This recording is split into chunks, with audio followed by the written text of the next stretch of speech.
Welcome to Nation Info Hub. मैं हूं इजहार अहमद। आज की इस वीडियो में आपको भीमराव रामजी अंबेडकर के बारे में बताएंगे। उनकी ज़िंदगी के मुख्तलिफ मराहिल को आपके सामने रखेंगे।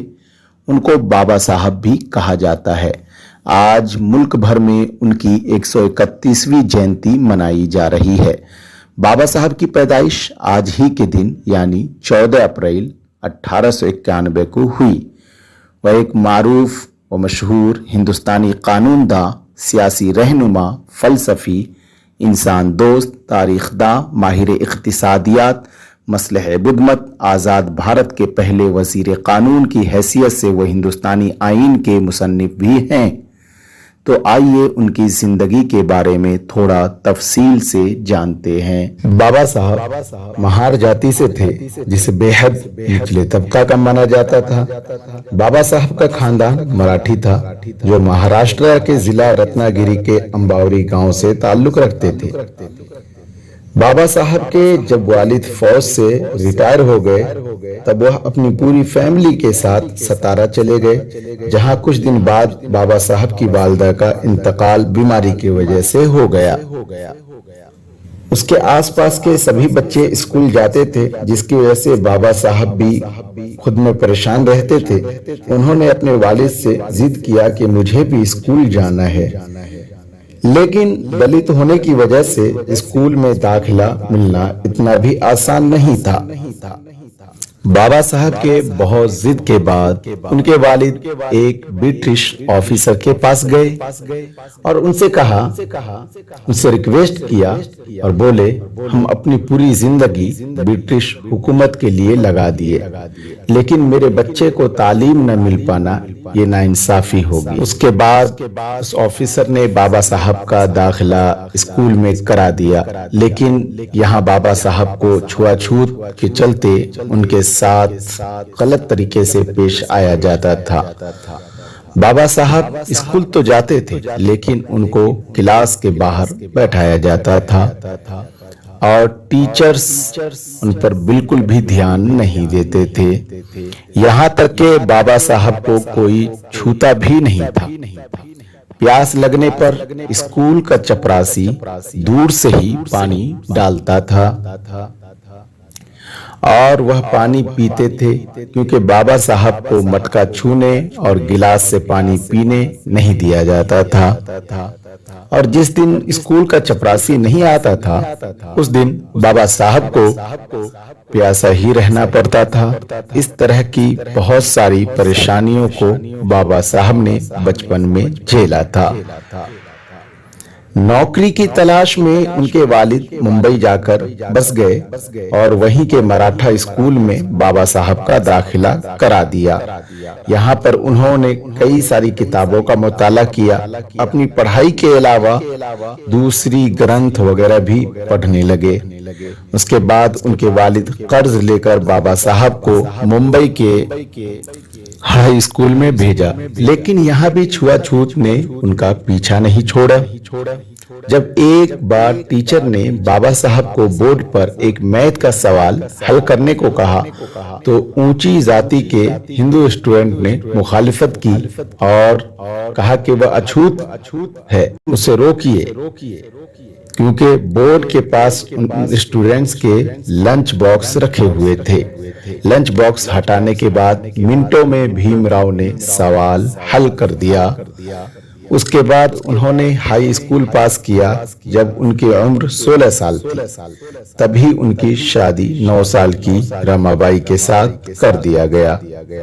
कॉलेज की पढ़ाई के लिए उन्होंने एल्फिंस्टन कॉलेज में दाखिला लिया। पढ़ाई के दौरान उनकी मुलाकात एक टीचर किर्लोस्कर, जिन्हें पहली ही मुलाकात में बाबा साहब ने बता दिया कि मैं एक अछूत हूँ, बराए मेहरबानी मुझसे दूर रहें। उनके बेबाक अंदाज और पढ़ाई का जज्बा ने किर्लोस्कर जी को मुतासिर कर दिया और वह भीमराव को लेकर बड़ौदा में संभाजी महाराज के पास लेकर गए। एक सभा में महाराज ने बाबा साहब से कुछ सवाल किए, जिसका जवाब उन्होंने बहुत ही अच्छे तरीके से दिया। उसके कुछ साल बाद बड़ौदा के महाराज ने कुछ स्टूडेंट्स को कोलंबिया यूनिवर्सिटी अमेरिका भेज रहे थे। बाबा साहब महाराज से मिले। बाबा साहब के अंग्रेजी बोलने से महाराज बहुत ज्यादा मुतासिर हुए। उन्होंने बाबा साहब के साथ 4 स्टूडेंट को स्कॉलरशिप देकर अमेरिका पढ़ने भेजा। वहां उन्होंने इकोनॉमिक्स में पीएचडी किया। उसके बाद वह भारत लौट आए। बड़ौदा के महाराज के यहाँ मिलिट्री सेक्रेटरी के तौर पर काम करना शुरू किया, लेकिन वहां भी छोटी जाति के होने की वजह से उनकी मुखालिफत हुई। कुछ दिन बाद उन्होंने इस नौकरी को छोड़ दिया। सन 1919 में वह लंदन चले गए और बड़ी ही मेहनत से उन्होंने वहां एमएससी, डीएससी और बैरिस्टर की डिग्री हासिल की। 1923 में वह भारत वापस लौट आए और वकालत शुरू कर दी। वकालत करते हुए उनको एहसास हुआ कि दलितों का किस तरह से इस्तेहसाल हो रहा है। तब उन्होंने अपनी जिंदगी छुआछूत को खत्म करने के लिए लगा दिया। Doctor Bhimrao Ambedkar jurist, economist, academic, politician, social reformer, anthropologist, writer और फिलोसोफर थे। उन्होंने अपनी पूरी जिंदगी दलितों को हक दिलाने के लिए काम किया। 15 अगस्त 1947 को आजादी मिलने के बाद ये जरूरी था कि एक आजाद मुल्क के लिए आईन हो। उसके लिए एक कमेटी की तश्कील दी गई, जिसके चेयरमैन बाबा साहब को बनाया गया। 2 साल 11 महीने 18 दिनों की लगातार मेहनत के बाद कॉन्स्टिट्यूशन तैयार हो गया। इस दौरान आवाम से राय भी ली जाती रही और जरूरत के हिसाब से तरमीम भी करते रहे और दुनिया का सबसे बड़ा लिखत कॉन्स्टिट्यूशन तैयार करके दे दिया। हिंदुस्तान में यौम जमहूरिया हर साल 26 जनवरी को मनाया जाता है। इसी तारीख में कॉन्स्टिट्यूशन नाफिज किया गया था। 1950 में बौद्ध धर्म के सभा में श्रीलंका गए। भारत लौटने के बाद उन्होंने 14 अक्टूबर 1956 को नागपुर में अपने लाखों चाहने वाले के साथ हिंदू धर्म छोड़कर बौद्ध धर्म को अपना लिया। बाबा साहब चाहते थे कि आजाद हिंदुस्तान में सभी तबके को वाजिब हक मिले। बाबा साहब का बेहतरीन कौल है, अगर मैं देखूं कि आईन का गलत इस्तेमाल हो रहा है तो उसे जलाने वाला मैं पहला शख्स होऊंगा। और उनका एक पसंदीदा कौल है, मैं एक ऐसे मजहब को पसंद करता हूं जिसमें आजादी, मसावत और एक बिरादरी हो। मजलूमों के मसीहा डॉक्टर भीमराव अंबेडकर की वफात 6 दिसंबर 1956 में हुई और उनकी आखिरी रसूमात बौद्ध धर्म के मुताबिक अदा की गई।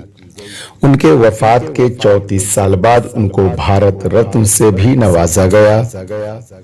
बाबा साहब बतौर राइटर उन्होंने कई सारी किताबें लिखी है और उनकी कुछ किताबें हमें मिली है। इसमें कुछ का नाम बता रहा हूँ।